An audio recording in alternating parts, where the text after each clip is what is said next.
Baiklah, kita masuk ke dalam bagian kedua, yaitu pembahasan tentang manusia. Di dalam segmen ini kita akan mempelajari tentang konsep manusia, akar karakter manusia, siapa saya, sikap dan perilaku, penampilan, dan cara bicara. Kita langsung saja masuk ke dalam pembahasan mengenai konsep manusia. Di sini kami hanya akan membahas sedikit tentang konsep manusia, terutama yang ada kaitannya dengan materi yang sedang kita pelajari ini, yaitu minimal yang berhubungan dengan komunikasi dan pengaruh. Baiklah, kita mulai saja pembahasan tentang konsep manusia. Banyak teori tentang konsep manusia yang beredar dewasa ini. Namun kami cenderung menggunakan teori konsep manusia menurut UNICOM, Universal Communication, yaitu suatu lembaga training yang berfokus pada human development dan berkantor di Surabaya.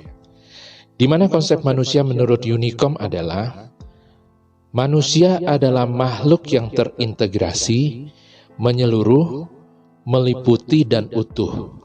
Dan di dalam diri manusia itu terdapat 3 unsur pokok, yaitu jasmani, fikir, dan ruh.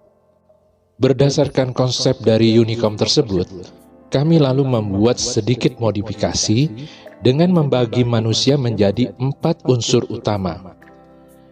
Karena menurut kami, unsur ruh hanya cukup diketahui saja keberadaannya, namun tidak bisa untuk dibahas. Sehingga konsepnya menjadi, manusia adalah makhluk yang terintegrasi, menyeluruh, meliputi dan utuh. Dan di dalam diri manusia itu terdapat 4 unsur pokok, yaitu alam jasmani, alam fikir, alam bawah sadar atau jiwa atau hati, serta ruh. Untuk lebih jelasnya, kita bisa melihat gambaran sketsanya sebagai berikut.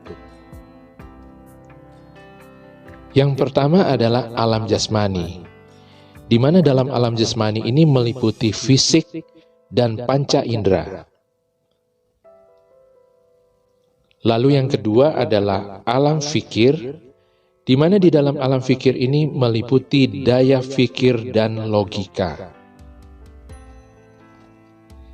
Yang ketiga biasa kita sebut dengan jiwa, hati, atau alam bawah sadar, di mana di sini meliputi rasa, harmoni, dan karakter.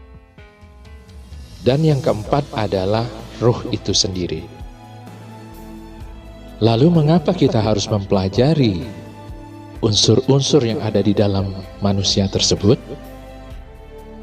Hal ini adalah agar kita tahu betul bahwa saat 2 manusia atau lebih berinteraksi, sesungguhnya ketiga unsur tersebut saling berkomunikasi dan saling menilai.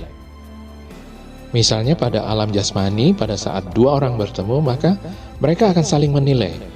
Orang ini good looking atau tidak, lalu pakaiannya rapih atau tidak, lalu dia itu wangi atau tidak, dan lain sebagainya.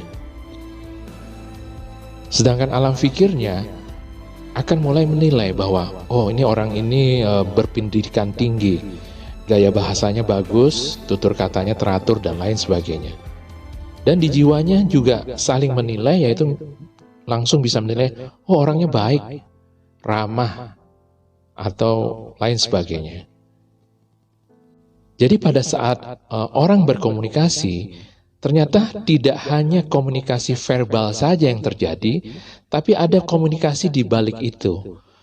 Yaitu diam-diam alam jasmani saling menilai, alam fikir saling menilai, dan jiwa juga saling menilai. Lalu apa yang diinginkan oleh seseorang ketika ia bertemu atau berurusan dengan orang lain? Yang diinginkan adalah sesuai dengan 3 unsur tersebut. Misalnya dari alam jasmani menginginkan untuk bertemu dengan orang yang cantik, ganteng, manis, lalu rapih, pakaiannya sesuai, warnanya sesuai, padu padannya sesuai, modelnya sesuai, lalu wangi. Nah, itu yang diinginkan oleh alam jasmani. Lalu alam pikir menginginkan untuk berinteraksi dengan orang yang bicaranya jelas dan teratur, pemikirannya solutif, pengetahuannya luas, dan lain sebagainya. Dan di jiwa, dia akan menginginkan untuk bertemu dengan orang yang ramah, sopan, riang, ceria, dan bahagia. Nah, kebalikannya, orang tidak akan suka untuk bertemu dengan orang yang tidak menyenangkan, merengut, jutek, ya kan? Lalu pakaiannya lusuh, aroma tubuhnya kurang nyaman, dan lain sebagainya. Dari alam fikir, orang tidak akan suka untuk bertemu dengan orang yang bicaranya nggak jelas, ngelantur, pemikirannya dangkal, pengetahuannya cetek, dan lain sebagainya. Lalu di jiwa, orang tidak akan suka untuk bertemu dengan orang jahat, penipu, pembohong, dan lain sebagainya. Sampai di sini, kami yakin Anda bisa menangkap apa yang kami sampaikan. Nah, poin daripada bagian ini adalah kita harus selalu berusaha menjadi orang yang minimal menarik di mata orang lain, lalu berpakaian rapih, dan juga dengan menjaga aroma tubuh kita atau aroma mulut kita, sehingga pada saat berbicara orang tidak terganggu dengan apa yang kita punya. Lalu di alam fikir juga kita harus selalu meningkatkan kemampuan kita, kemampuan dalam berbicara, kemampuan dalam menata kata, lalu meningkatkan juga pengetahuan kita, meluaskan juga pengetahuan kita. Dan di jiwa kita harus selalu melatih jiwa kita agar selalu bahagia, ramah, riang, dan gembira. Jadi inti daripada bagian ini adalah kita harus menjadi seseorang yang positif yang diinginkan oleh orang lain.